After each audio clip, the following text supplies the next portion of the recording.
I don't think anybody doubts that I've done some bad things. The question is what, of course, and how, and maybe even most importantly, why. People constantly will ask me, why? He was born Theodore Robert Cow. For years, Cow, otherwise known as Ted Bundy, confounded authorities with his killing spree. While on death row, Bundy agrees to a series of interviews. Basically, when we reached the car, what happened was I knocked her unconscious with a crowbar. A Seattle cop hoping to coax a last confession from a serial killer just days from the electric chair. Was she alive or dead? Oh no, she was unconscious, but she was very much alive. Instead, he hears the secret story and primal thoughts that turned Theodore Robert Cow into Ted Bundy. When and where was your first murder? You know what's going to happen if and when all this stuff goes public, if all we did was just hit the who's and the when and the body count?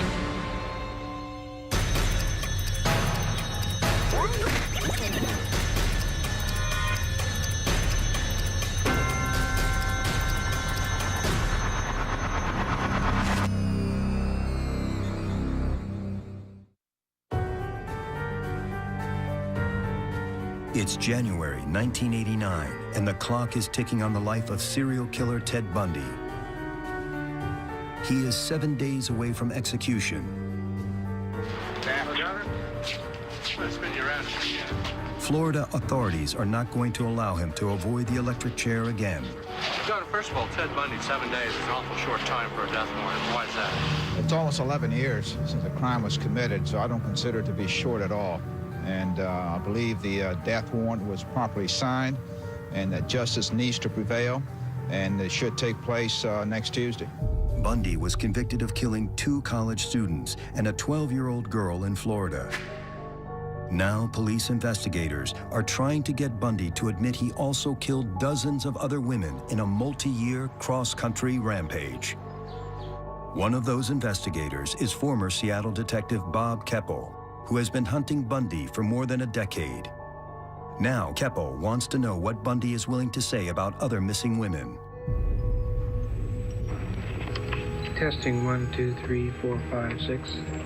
Make no bones about it. I am looking for an opportunity to tell the story as best I can in the way that makes sense to me and the way that'll help not just you or the families, but that's very important, but also to help my own family. I don't think anybody doubts that I've done some bad things. The question is what, of course, and how, and maybe even most importantly, why.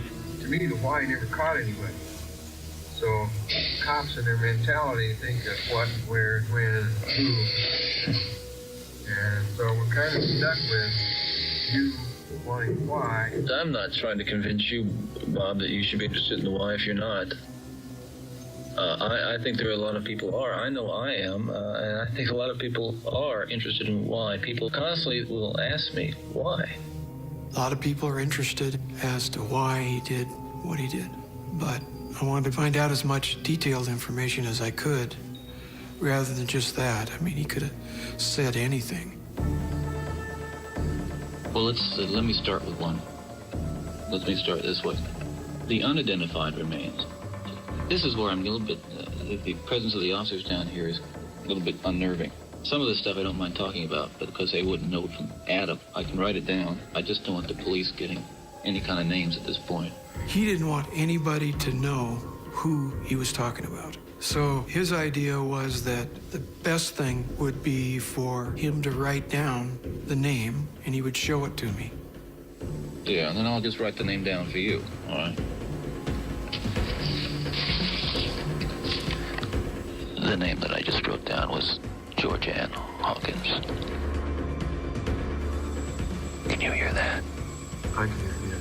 Okay. I just said that the Hawkins girl's head was severed and taken up the road about 25 to 50 yards and buried in a location about 10 yards west of the road on a rocky hillside. Did you hear that? Probably you would found the damage to the head, the jaw in particular, probably broken. But if you'd found that, you would have known who it was. Up to that dirt road, beyond the grassy area. I'll try to trace it here on a piece of paper. How about that? That might help a little. I'm working from some pretty old memories. Well, let's do it this way. Here's the grassy area. Here's the road coming up, trees to the northwest of this grassy area. Yeah, he drew a map as to where her skull might be found. It was as though he buried it. But we never found the skull. I can't remember what night of the week it was. Thursday night, I believe. I don't know. 11 to 12, probably closer to 12, on a warm Seattle May night. I mean, I think it was clear. Weather had been fairly good. I was moving up the alley using a briefcase and some crutches, and a young woman walked down. I saw her round the north end of the block into the alley and stop for a moment and then keep on walking down the alley toward me. And about halfway down the block, I encountered her and asked her to help me carry the briefcase, which she did, and we walked back up the alley.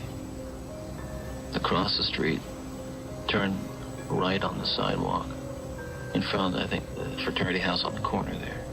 Midway in the block, there used to be a parking lot there, dirt surface, no lights, and my car was parked there.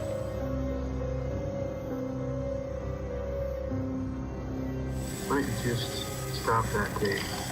The interest that he had in telling us about George Ann Hawkins. He had a lot of detail about her because I believe that he wanted to give us detail about her.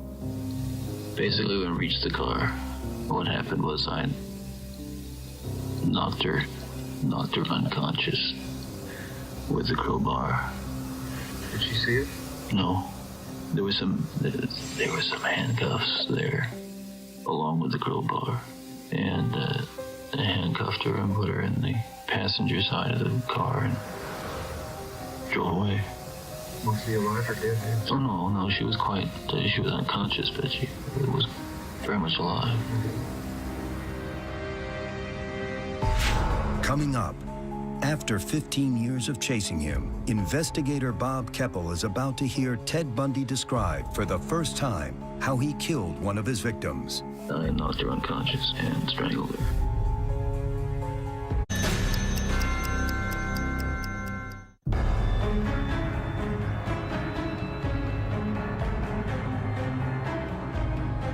With his execution days away, serial killer Ted Bundy is about to finally confess to a crime.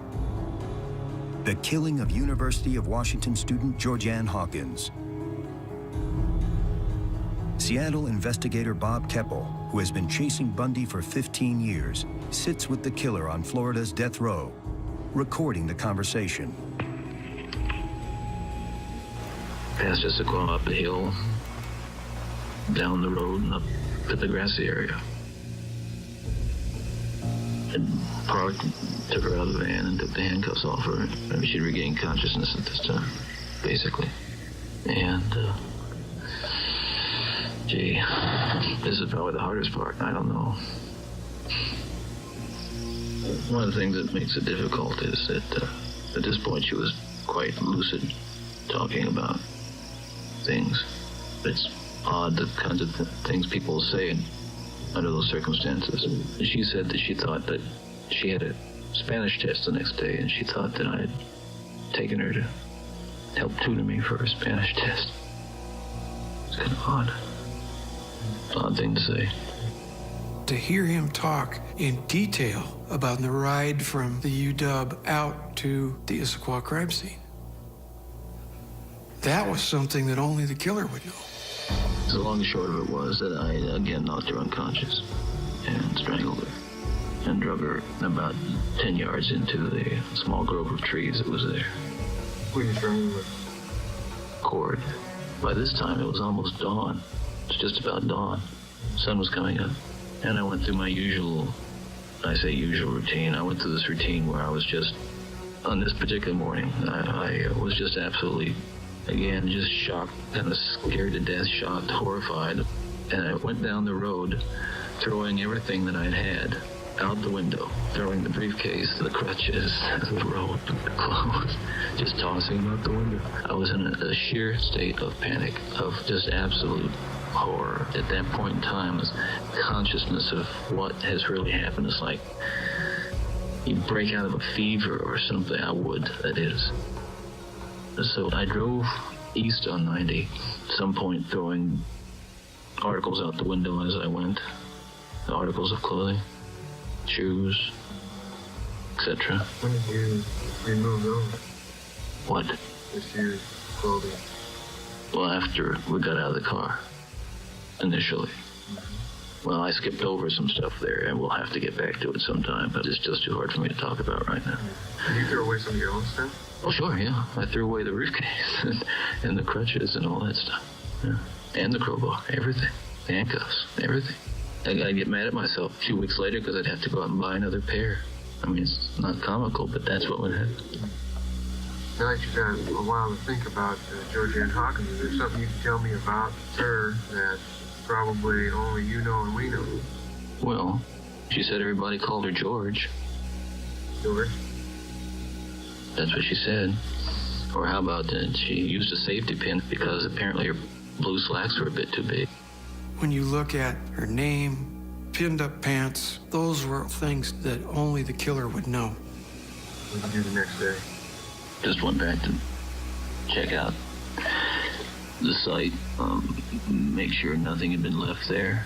I half expected that she might not even be there, that somehow I hadn't even killed her. Can't remember if I found anything there or not, but I want to make sure that's what it was. Talk about details coming back. I couldn't find one of the shoes, so I thought it was there, but it wasn't. So I went back. This was the next day. Got on my bicycle, rode back to that little parking lot. I knew there were police all over the place by that time, but I was kind of nervous because, and I'll tell you why in a minute. So I went back to that parking lot and I found the pierced earrings and the shoe laying in the parking lot at about 5 in the afternoon. So I surreptitiously gathered them up and rode off. After the police had checked that area? Well, you can tell me. I've seen whole streams of them driving around all over the place. They couldn't have looked in the parking lot and missed the white patent leather clog and the 2 white pierced earrings, hoops. The reason that I was so nervous about anything like that being found in that parking lot was that no more than 2 weeks before, I had been using the same modus operandi in the same neighborhood. In front now of the same sorority house Georgianne Hawkins disappeared from, I encountered a girl going out the door. And I was drunk and I was just babbling on, and I told her I worked in Olympia, that I lived in a rooming house. I was horrified later on, but got all the way to the car, and this happens sometimes, and just said, no, I don't want to do it. I said, thank you, see you later, and she walked away.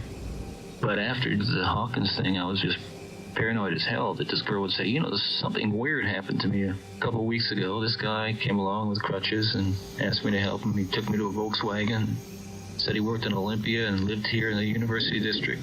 And how many people could that apply to? So, there you are. I wanted to get as much out of him as I could. I was ready for him to stay alive. What's the Attorney General of Washington willing to do? Willing to do? Anything? Who is the Attorney General these days? Ken Eikenberry. Good old Ken Eikenberry. He was wondering if I could do anything to help stay his execution. I said, oh yes, I could, but I knew I couldn't.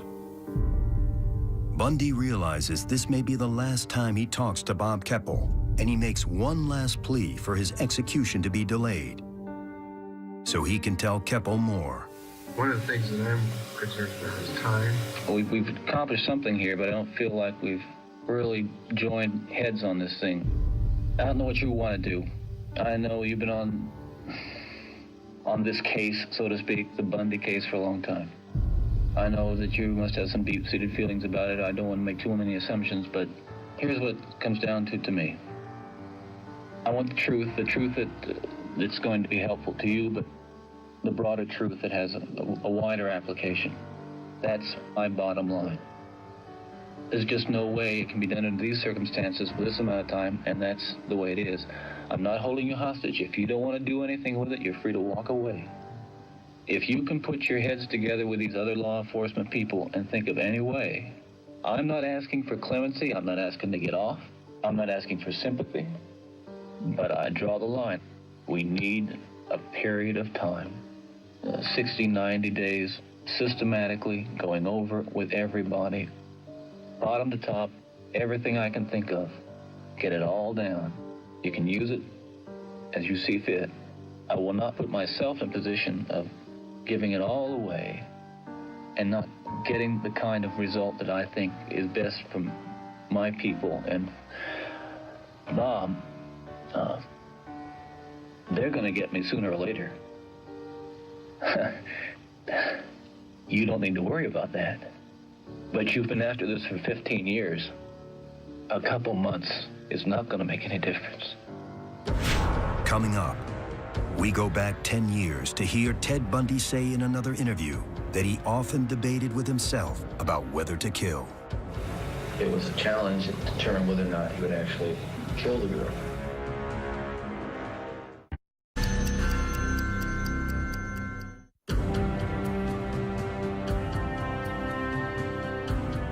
It's Sunday evening, January 22nd, 1989, Florida's Stark Prison. Inside, serial killer Ted Bundy is less than 48 hours away from execution. Convicted of killing a 12-year-old girl and 2 college students in the Chi Omega sorority house at Florida State University, Bundy is also the primary suspect in the disappearances of dozens of other women across the United States. Seattle investigator Bob Keppel has spent years attempting to pry information out of Bundy.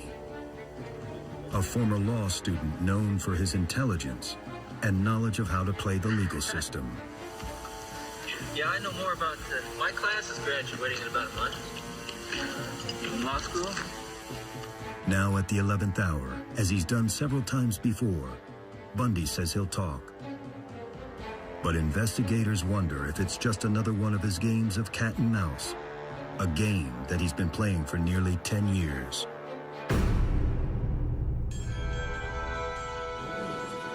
Ted Bundy first came to my attention in 1979 when I was working for Business Week magazine in New York. My agent called me up and asked me if I knew anything about this serial killer who was being tried down in Florida. And in fact, I knew nothing about Ted. His fame had not spread to New York at that time. So I went down to Florida. He was in the Miami City jail on trial for the Chi Omega killing. I asked him what he wanted to get out of this deal. And he said, well, I'm innocent, and I think that if I did a book, it would be a benefit to law enforcement, how an innocent man can be caught up in this web of deceit and lies and misinformation. Well, listen, I've been kept in isolation for 6 months. I've been kept away from the press. I've been buried by you. You've been talking for 6 months. I think it's my turn now. I said, well, Ted, what I'm interested in is talking to you and you telling me the truth. And he said, oh, yeah, I'll tell you the truth. So the deal that we finally struck was that my partner, Hugh Ainsworth, would go west and reinvestigate all the cases against Bundy. And I would babysit Bundy in Florida. I would sit through his trial. And that's the way it began.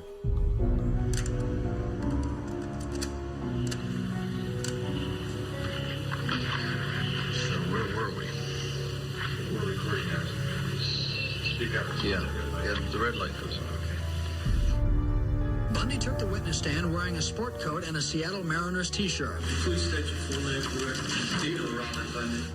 It was interesting to meet him because Ted was so clever in a way that I was very unfamiliar.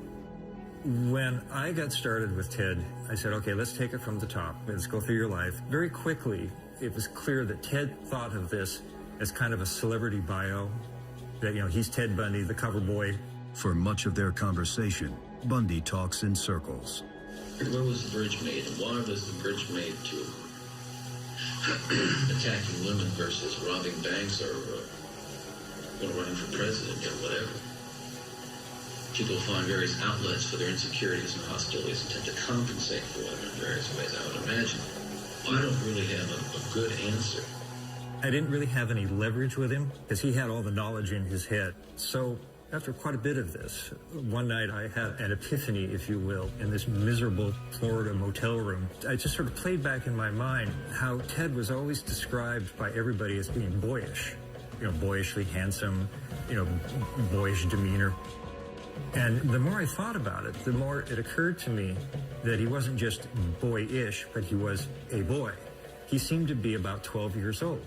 So I said to myself, how do you deal with a 12-year-old who's got some really awful secrets that you want to get at? Not having any better ideas, I went into the prison and I said, Ted, you have a unique position, not only as the defendant and the suspect in all of these cases, but you're familiar with all the facts.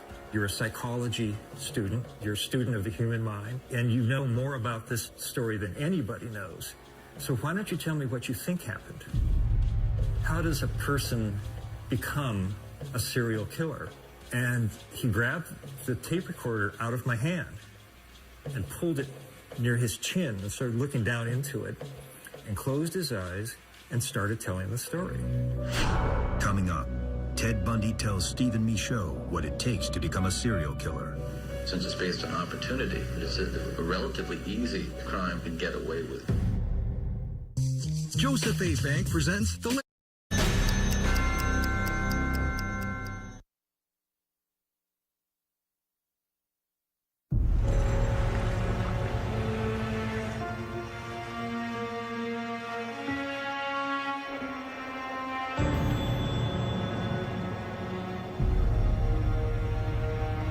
Serial killer Ted Bundy spent most of his life in the Pacific Northwest, specifically Tacoma and Seattle. Many of his known victims were abducted in the early to mid-1970s near the University of Washington. He would knock out the girls, drive them outside of town to the mountains east of the city, where he would rape them and then kill them. Ted was a sociopath or psychopath, and the psychopathic mind looks at interpersonal relationships utterly differently than do the rest of us. All relationships are on a power grid, and all that you're doing when you're interacting with other people is trying to get over on them. You're trying to establish your control of the situation. I asked you what happened from the time that there was an arrival in King County to the time that she ended up on Taylor Mountain. And you said that, well, there were two possibilities. You asked me to speculate. Didn't I say speculate? I've gone through this for hours with other people, so I'm going to be very meticulous about the wording here. You asked me to describe what happened, and I can't tell you what happened. All I do is just assist you with my educated guesses. When you're being manipulated by one of these guys, especially if you're unfamiliar with it, you make mistakes. One of my earliest mistakes was to be incapable of understanding that Bundy not only was a killer, but he really enjoyed being a killer. It was his life. It was the center of his being. And everything else, as this developed in his life, was put into place to support what he called the entity, the part of him that was disordered, if you will. Ted conceived of himself, as he told me, as being 99% normal, and just having this little sliver where he liked to go out and bash girls over the head. Rather than being tormented by the evil, as it were, of what he had done, he was more likely to be tormented by the inability to satisfy, as frequently perhaps as he desired, the needs of that condition that dwelled within him. He would still be out in society viewing and being exposed to the same elements that were the very root of his disorder. And he'd still be out there being subjected to the television ads and the girly magazines and the women in hot pants on the streets and all these things that tended to nurture his condition, exacerbate it, agitate it. When we got into stuff that was intimate about the Killians or about the entity, Ted often took the recorder and sort of left me to watch. One time, we were talking about how the entity functioned in a high publicity mode. So he's driving around the road one day, and he sees a girl hitchhike. Again, this is Bundy telling me the story. Though Bundy talks a lot, he never refers to himself in first person. Instead, he only talks about a killer and never gives him a name. attractive young teenage girl hitchhiking and picked her up, and she agreed to go to his house. And she got very, very drunk. They both got drunk, and throughout the evening they engaged in voluntary sexual activities. But throughout the evening, this man would feel himself being tested, debating with himself whether to kill her or to just let the situation run its course. Because this was in one of his Reformation periods, sworn to himself he'd never engage in the conduct again, that he wouldn't let himself get carried away like that. But faced with this very attractive girl hitchhiking, it was a challenge to determine whether or not he would actually kill the girl. This sounds really weird, but it's true. There were a couple of occasions when he would go off into one of these states. I don't know if you call it a trance or something. He'd be talking, and a welt would form right across his left cheek. And it would go across, and it was pure white. And then when he would put down the tape recorder and light a cigarette or something, it would slowly kind of fade away. And it was like this stigmata. When the morning came around and they dressed and he took the girl back to the area where she lived, he felt as if he'd accomplished something. He could see in hindsight that the only reason he hadn't killed that girl was because in that particular evening, that condition, that entity, that disorder was not active or aroused. It was in a period of remission. The cases that we discussed always ended in murder, because the cases we discussed were cases that I knew about, right? And I knew something about how the girl disappeared. I knew something about how she was found. Michaud is especially interested in Georgianne Hawkins, the same Georgianne Hawkins Bundy spoke about to Bob Keppel and later admitted killing. Her disappearance in 1974 would come up again and again throughout Bundy's nearly decade-long string of interviews on death row. Georgianne Hawkins was last seen Monday evening shortly after midnight. She had been visiting at the Beta House and was returning to her house just a half block away down this alley. Police believe she went along this route and then somewhere she disappeared. The disappearance of Georgianne Hawkins from the University of Washington is an interesting case, once again, for the fact there was no evidence at all. I mean, just zippo. And what I find interesting about it is that she clearly had been accosted, and the approach would have had to have been made within something like 40 yards, because she is walking from one pool of light to another. More likely than not, she encountered someone she knew in that space of time. That's the one thing that has seemed most likely to me. The only other thing that has occurred to me is that someone with a great deal of nerve could have, as she walked under a shadow, could have clipped one upside the head and just carried her off sort of caveman fashion. I don't know. You don't feel you're in a position to speculate one way or the other? We could sit here and we could say, well, we expect this to happen, that to happen. But in the case of Hawkins, it just doesn't fit. Yeah, sure doesn't. It does and it doesn't, I guess, but so many other things fit that where do you draw the line? Though Bundy never talks to Michaud in first person about crimes he may have committed, he has no problem talking about how someone else may be a successful serial killer. If you think about the situation that a person like that finds himself in, he's got a corpse, what is he going to do with it? I mean, ideally, he'd have an incinerator in the basement and, there wouldn't be any problem at all in that respect. And he never wastes an opportunity to turn on the charm, even telling Michaud that the author may have what it takes to be just like him. I think, Steve, with enough study and interest, that you too could become a fairly effective mass murderer. That anybody has that capacity and that ability. It does not seem to me, having studied the cases, that it takes a great deal of skill or thought to do it. The very nature of the crime is, since it's based on opportunity, that it's a relatively easy kind of crime to get away with. Coming up, as the Seattle area deals with another string of unsolved murders, police receive a letter from Florida's death row. Ted Bundy says he knows how to catch the killer.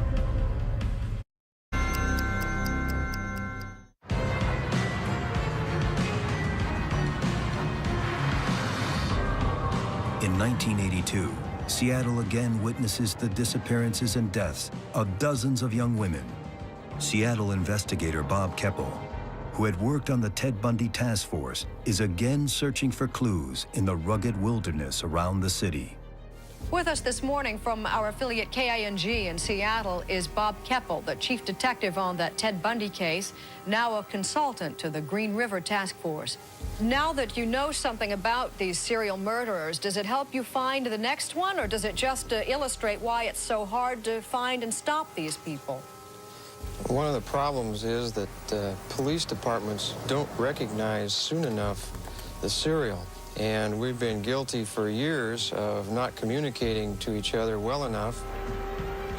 I think there was an element of people thinking deja vu all over again, because within the first week, there were 5 bodies found in or on the Green River in one spot.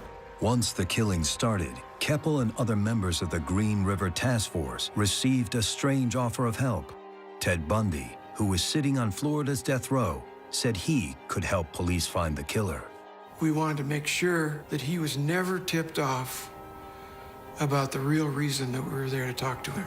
The whole idea was to get him talking about Green River, and what he would say is basically what he was doing as a killer.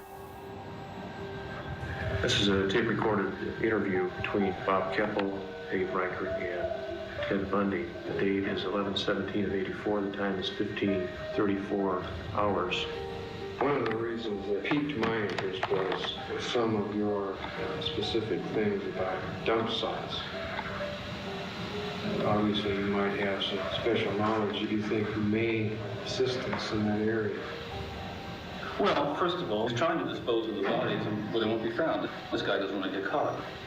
I think it's clear that over time you can see him, at least it would appear, that over time he's trying to improve his dump sites. He's trying to get better at disposing of his bodies. And I bet she was getting nervous. He said, damn, they're starting to find my bodies again, because just looking at how this unfolded, I see here by the dates that you found these first 5 really quickly. Coalfield, Chapman, and Hines, and Mills. You can see he changes. He's obviously not going to use that Green River anymore, at least not for a while.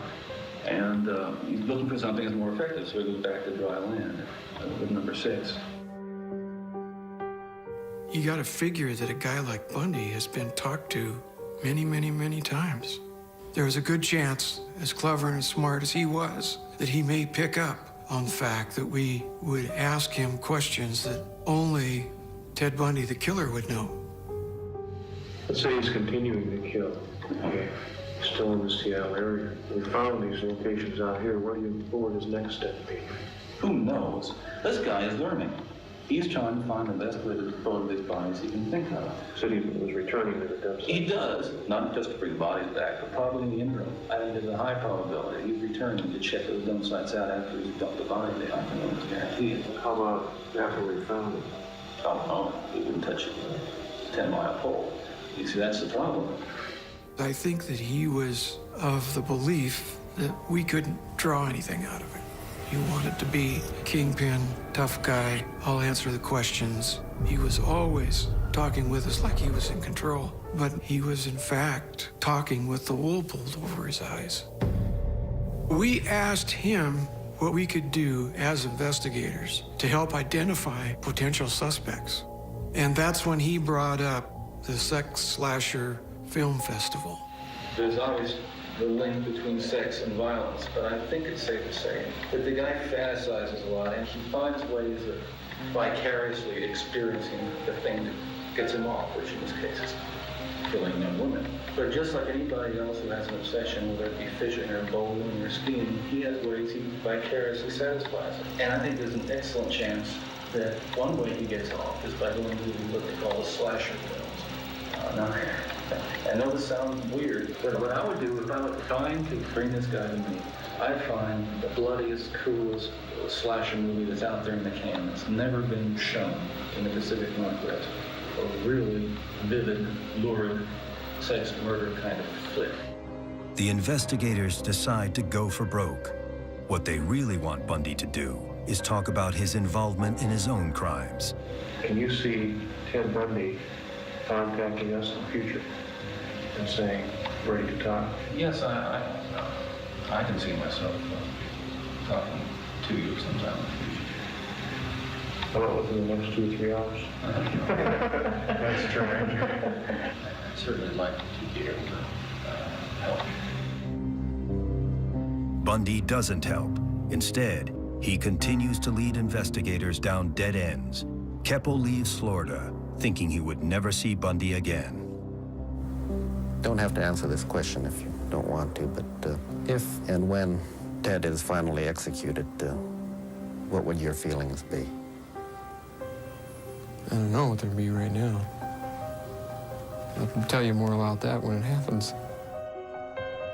But 4 years later, Keppel returns. Bundy is still on death row. Keppel wonders if he can finally get Bundy to admit to something.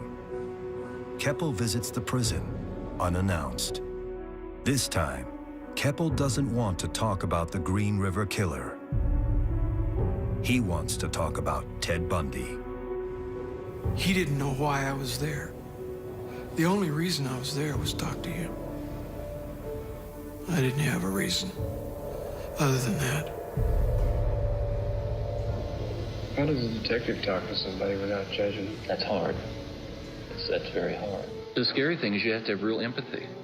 Real, not phony. Not just calling the guy by his first name or shaking his hand or giving him a cup of coffee and cigarettes and going through all the standard procedure of putting a guy at ease, which is important. But there has to be a real empathy, which, impossible as it may sound, lacks judgment. They have a particular view of the world that you have to discover. Why does this one guy, for example, not want to talk about the 12 and 13-year-olds he killed?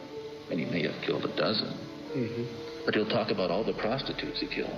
His particular morality of murder, if you will, was such that he could talk about some, but not others. He could tell you the truth about some, but not others.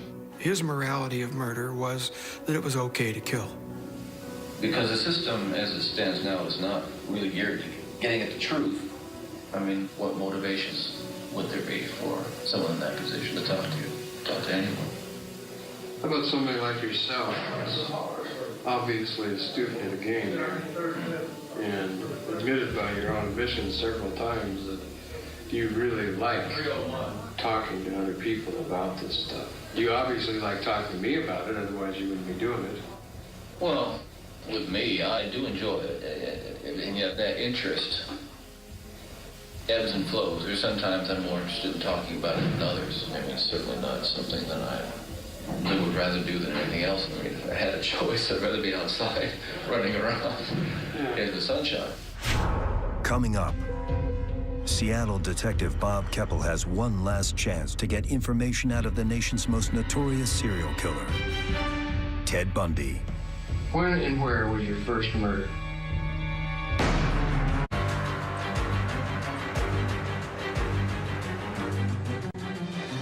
But I think one of the things to be made clear here to law enforcement, which I think they realize, is that you don't negotiate with a murderer. You don't negotiate with a killer. He certainly could have come clean, and now all of a sudden, he wants to tell the truth. Therefore, this is a public statement in response to inquiries that we are not considering that request. Every news agency in the world knew Tuesday morning was it. It's less than 2 days before Bundy's scheduled execution. Keppel interviews Bundy for 2 hours. He is one of the last members of law enforcement to sit down with the killer. In the end, Bundy admits to killing more than a dozen additional women and gives police leads on a dozen more. Sunday was my last time to talk to him, so I went in for my 2-hour session. He was exhausted. He was out of it. And I was pushing him hard. The only thing that we could possibly cover that may add to some of the answers is a location of Donna Manson, because she's the one that's missing, and we never found anything we think is her at all.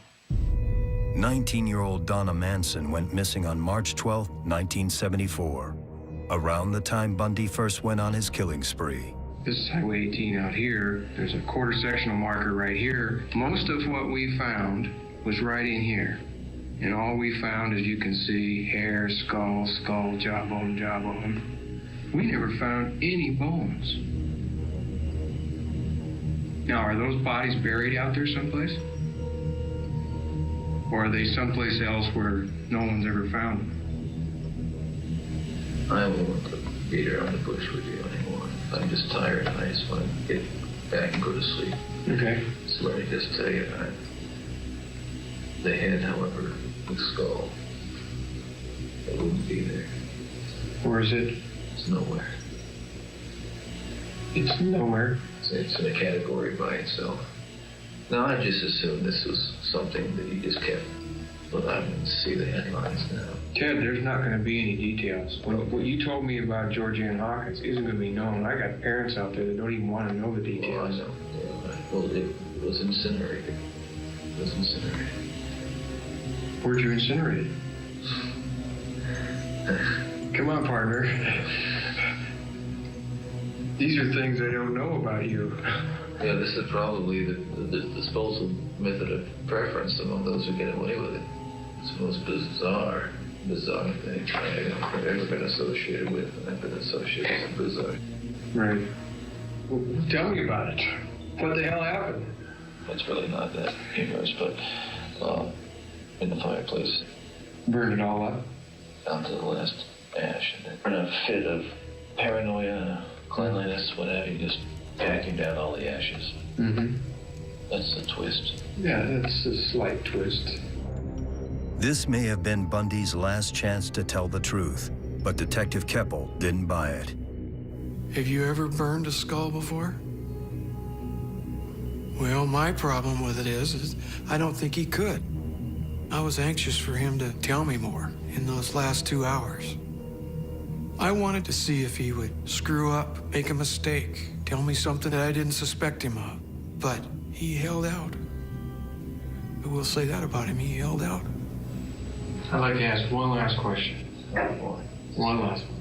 When and where was your first murder? Okay, one more question. We'll have to do that some other time. There is another time. He was at once bright, articulate, and a monster.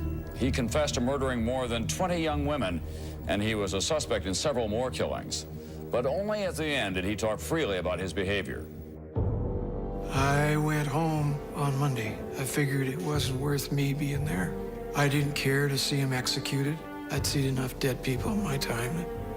Didn't need to worry about him. The signal has now come shortly after 7 o'clock. That's it, that's it, that's it.